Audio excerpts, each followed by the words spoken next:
Oke, jadi apa?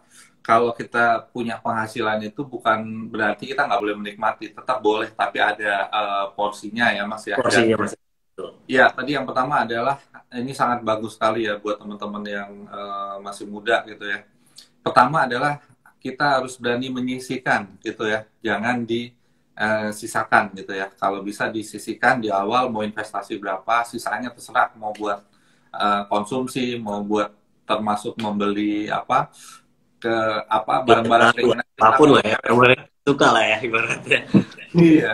Kalau cewek kan biasanya pengen pengen beli makeup yang mahal gitu. Kalau Iya. cowok misalnya pengen beli apa gadget atau Oke. ada pengen spare part kendaraan gitu. Nah itu juga boleh. Tapi kalau bisa itu ya sudah diatur gitu ya. Dan buat investasi itu jangan kita konsumsi dulu, baru kita sisakan. Lebih baik kita sisihkan di awal ya. Tentu saja itu investasi juga apa harus punya dulu dana darurat, asuransi ya. Biasanya kan, Iya. kan kalau asuransi itu dari kantor ada ya minimal BPJS lah. Iya. Kemudian dana darurat itu juga ada. Dana darurat juga bisa nggak Mas kalau ditaruh di reksadana pasar uang Seruni gitu ya, bisa nggak? Oh, bisa banget sih Mas, cocok banget sih. Jadi karena reksadana pasar uang itu kan cair biasanya, bukan biasanya kalau reksadana pasar uang di kita seru ini biasanya tuh cair di T+1 ya. Jadi eh, cocok banget nih bagi teman-teman yang memang memiliki dana darurat, takutnya kapan butuh atau misalnya lagi keluarga sakit atau misalnya anak sakit gitu bisa langsung mencairkan dana dan untuk membayarkan seperti itu sih. Jadi cocok banget sih di Seruni Pasar Uang ini untuk orang apa untuk teman-teman yang pengen berinvestasi khususnya untuk di dana darurat ini sih. Gitu. Iya, kalau dana darurat tuh biasanya kalau masih muda nih Mas ya, seperti kita lah masih muda gitu ya. Nah, kira-kira berapa kali Mas dari pengeluaran nih Mas? Oke, sebenarnya kalau kalau ngomongin dana darurat itu nggak ada rumus yang pasti, tapi umumnya biasanya itu kalau misalnya masih single itu adalah 6 kali dari gaji kita, pendapatan kita lah ibaratnya gitu ya. Biasanya 6 kali dari pendapatan kita. Tapi kalau misalnya sudah punya istri, kita tinggal berdua gitu kan, itu biasanya umumnya 9 kali. Tapi biasanya kalau misalnya udah punya anak satu, itu bisa naik jadi 12 kali. Tapi balik lagi, ini bukan patokan umum ya, tapi ini biasanya. Karena itu apa ya, bisa memulai hidup bukan memulai hidup. Contohnya ketika terjadi amit-amit terhadap pekerjaan kita masih bisa bertahan sampai dengan berapa bulan ke depan, begitu. Iya, jadi kalau kita taruh di reksadana pasar uang itu kita kayak investasi sekaligus membangun dana darurat tadi ya, gitu ya. Cukup Betul. lumayan, apalagi kan sekarang ini Mas BI kan naikin suku bunga. Nah ini Iya. ada kira-kira ada potensi nggak sih imbal hasil dari reksadana pasar uang kalau di DIM kan namanya Seruni gitu. Ini akan meningkat gitu ya. Jadi ada potensi nggak tuh Mas? Ada potensi mas, karena kan ya itu balik lagi kalau misalnya BI rate naik, otomatis juga nanti misalnya deposito juga naik dan segala macam, ya balik lagi imbal hasil yang akan didapatkan dari reksadana itu juga akan semakin naik sih mas. Gitu. Oke, jadi ini kan udah 4,75% nih Mas ya. Harusnya kan kira-kira tahun depan bisa lah reksadana tuh biasanya tuh hasil dari reksadana pasar uang tuh di atas BI rate nggak sih Mas? Misalnya BI rate-nya 5 gitu, harusnya kan bisa di Yes, atas. umumnya seperti itu mas. Umumnya Umum. seperti itu. Jadi saya bukan bisa bilang nggak, saya takutnya akan menyamaratakan gitu, karena nggak semua reksadana pasar uang seperti itu, tapi umumnya bisa akan menyamai atau di atas BI rate seperti itu sih mas. Nah, ini cukup lumayan ya teman-teman ya. Nah, apakah reksadana pasar uang itu resikonya apa? Ada resikonya nggak sih? Kan kalau saya lihat itu saya pernah punya reksadana pasar uang nih Mas ya. Itu setiap hari itu ada kenaikan gitu ya. Nah, itu kan enaknya di situ gitu ya. Cuma ya memang nggak sebesar reksadana saham atau saham sih gitu ya. Ya. Tapi apa kayaknya tuh naik terus gitu, lebih banyak naiknya gitu ya. Itu apakah memang nature-nya begitu atau sebetulnya ada resikonya juga sih gitu. Oke, sebenarnya gini mas, yang mas ceritakan itu benar. Pada dasarnya kan sebenarnya kalau reksadana pasar uang itu kan diinvestasikan yang tadi saya jelaskan itu adalah di deposito juga. dan juga ada juga kalau pasar uang lah kalau saya bisa bilang itu di bonds yang akan jatuh tempo, yaitu di bawah setahun. Nah biasanya resikonya ya misalnya harga bonds naik, jadi ya biasanya returnnya turun, jadi seperti itu sih mas. Nah tapi sebenarnya resikonya tuh hampir namanya resiko investasi tuh selalu ada, walaupun saya bisa bilang ibaratnya di deposito aja ada resikonya kayak gitu, apalagi ini agak lebih beresiko dibanding deposito seperti itu kan. Tapi ya keuntungannya ya lebih mudah dan lebih baik dibanding kita bertabung di bank atau bahkan di deposito. Contohnya kalau di deposito kita harus punya let's say 10 juta dulu misalnya gitu, atau 1 juta dulu. Tapi kalau di reksadana kita udah bisa mulai dari 10.000 di pasar uang, ataupun ya atau 100.000 gitu-gitu sudah bisa memulai berinvestasi, rasa deposito tapi bisa dari 10.000 rupiah seperti itu sih mas. Jadi fleksibilitas itulah yang nggak, menurut saya nggak dimiliki oleh deposito gitu loh, atau yang di bank gitu ya.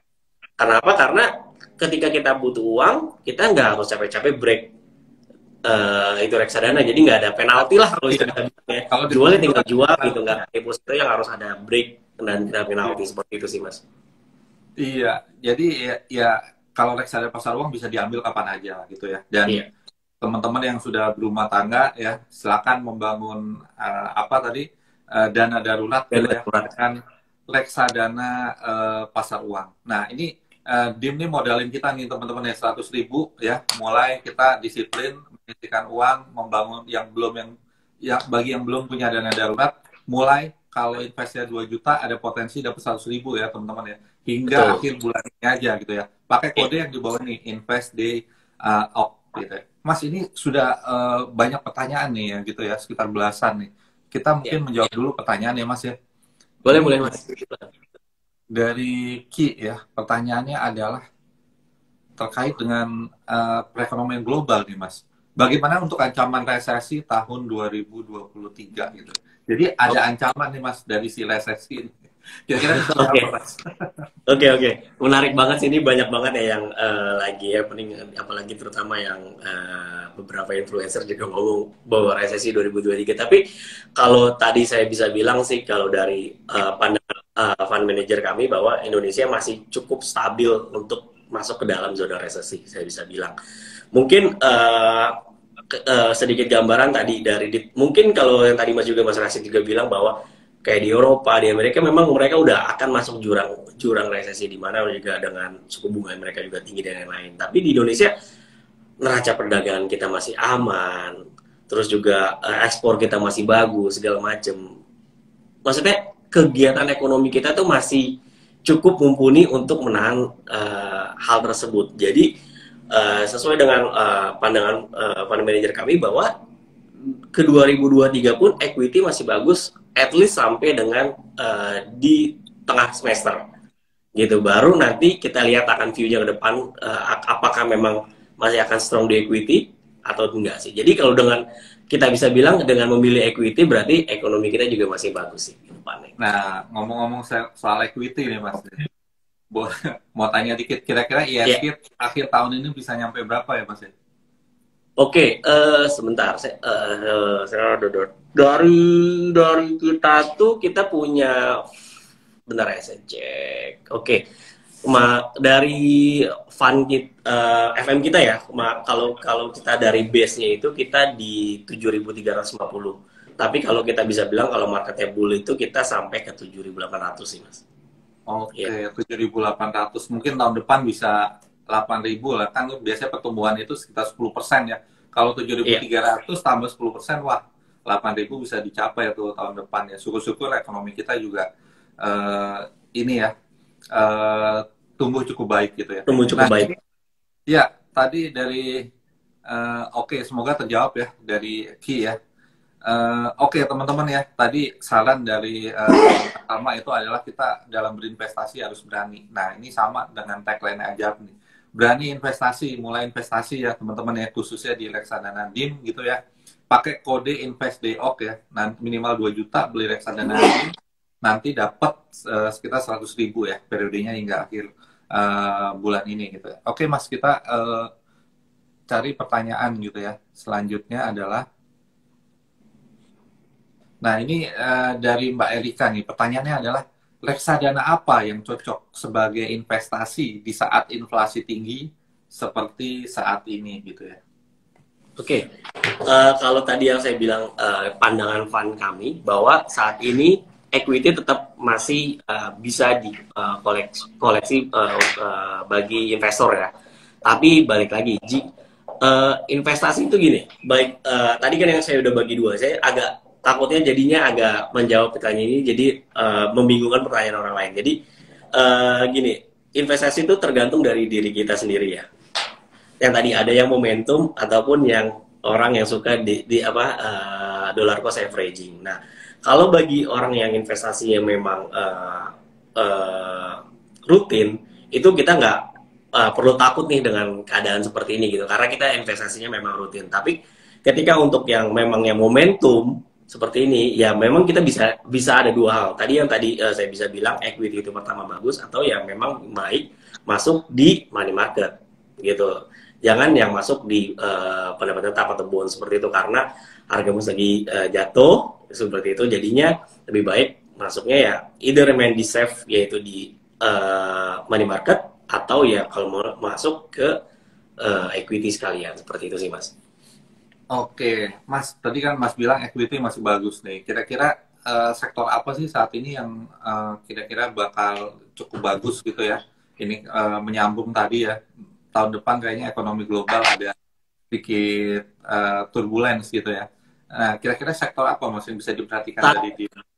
Ya, saat ini sih kita masih banking ya, kita bisa bilang salah satunya masih masih booming ya. Jadi apalagi kemarin kayak BCA juga rilis laporan keuangan cukup bagus. Bagus. Ya, jadi kayak gitu-gitu kita pasti sesuai dengan yang ada di tadi yang Mas bilang juga Mawar Consumer 10, kita juga ada heavy di sana gitu kan. Jadi memang kita nggak akan lari-lari dari seperti itu sih. Juga komoditi juga masih cukup oke kan untuk dikoleksi seperti itu sih Mas. Oke, jadi komoditi tampaknya juga masih oke. Ini 2 tahun berturut-turut nih komoditi memang naiknya sangat tinggi sekali gitu ya Mas ya. Apakah komoditi super cycle ini akan berlanjut di tahun depan ya? Mengingat kan harga kayak batu bara gitu kan udah all time high juga gitu ya. Nah, ini, kalau saya boleh ngutip dari CIO kami bilang blessing dari perang Ukraina Rusia lagi sih Mas. Balik lagi, selama mereka masih perang, harga komoditi pasti akan stabil di sana sih kalau menurut. Jadi ya ini blessing dari war itu sendiri sih gitu. Jadi selama memang kebutuhannya masih tinggi, harga pasti masih akan terjaga gitulah. Jadi selama masih perang, dan dalam kutip perang ini mungkin nggak bakal selesai dalam waktu dekat kalau menurut kami gitu ya. Jadi ya harga komoditi masih akan termaintain. Jadi ya ketika perang itu sudah mulai berakhir, mungkin saatnya kita akan merestrategize lagi sih seperti itu. Jadi tapi kalau untuk saat ini saya bisa bilang untuk komoditi masih akan seperti itu sih Mas. Oke, komoditi ya. Biasanya nih saham-saham berbasis komoditi, terutama energi ini dividennya gede. Semoga masih tetap gede juga nih. Mas, ada reksadana tematik yang komoditi nggak sih di dana reksadana investment ini, Mas? Saat ini sudah tidak ada Mas. Jadi kita semua yang tadi untuk open end kita udah bagi jadi 3 tadi. Yang Mawar Consumer 10 sama Pokok 10 itu sesuai dengan karakteristik ESG. Tapi bagi untuk yang memang untuk yang mau yang kayak Go Green tadi Mas bilang, kita punya indeks ESG. Ya. Oke, ya. Oke, Mas, ini ada pertanyaan lagi Mas ya. Ini teman kita masih pemula, tapi harus kita jawab nih Mas ya. Yeah. Mas mau bertanya, kalau reksadana itu kita bisa dapat keuntungannya gimana gitu ya? Ini bagus banget pertanyaan sih sebenarnya. Basic tapi sebenarnya bagus untuk mengingatkan kita bagaimana cara reksadana bekerja lah ibaratnya gitu. Nah, kalau saya bisa bilang ini reksadana itu kan setiap kita melakukan atau melakukan subs lah ya, kalau bisa bilang subscription untuk sebuah reksadana, kita itu mendapatkan unit itu setiap kita beli itu di hari yang sama akan terbit namanya NAB. Nah biasanya kita misalnya dapat itu adalah 100.000, misalnya kita berinvestasi 100.000, 100.000 dibagi NAB hari itu berapa, kita dapat unitnya berapa. Nah, yang kita pegang itu adalah sebagai investor adalah unitnya. Nah, yang bergerak itu adalah NAB-nya, nilai aktif bersihnya. Jadi, kita bisa lihat nih, dari 100.000 itu, let's say kita bisa dapat 100 unit penyertaan, gitu. Misalnya di harga NAB 1.000 tadi. Nah, misalnya besok tuh ternyata NAB-nya berubah jadi 1.010. Berarti dari 1.010 kita kalikan unit penyertaan tadi kita punya, nah itulah keuntungannya. Tapi balik lagi, itu masih unrealized.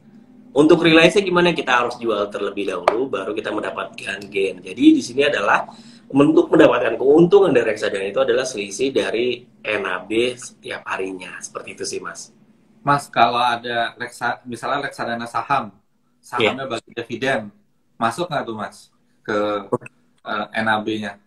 Oke, ada dua hal. Biasanya, umumnya itu kalau misalnya reksadana bagi dividen, itu ada dua hal. Yang pertama langsung terreflect ke dalam NAB-nya, atau jika memang di prospektusnya itu dibagikan ke dalam, dibagikan ke nasabah, itu bisa juga. Jadi balik lagi itu teman-teman bisa lihat di dalam prospektusnya. Jadi misalnya dividen itu, sorry maaf, dividen itu maksudnya adalah dividen yang didapat dari emitennya ya Mas ya. Itu langsung terreflect di dalam NAB-nya sih Mas. Tapi maksudnya saya jelaskan itu ada fitur bagi-bagi dividen, ada juga reksadana yang ada memiliki fitur bagi dividen. Seperti itu sih.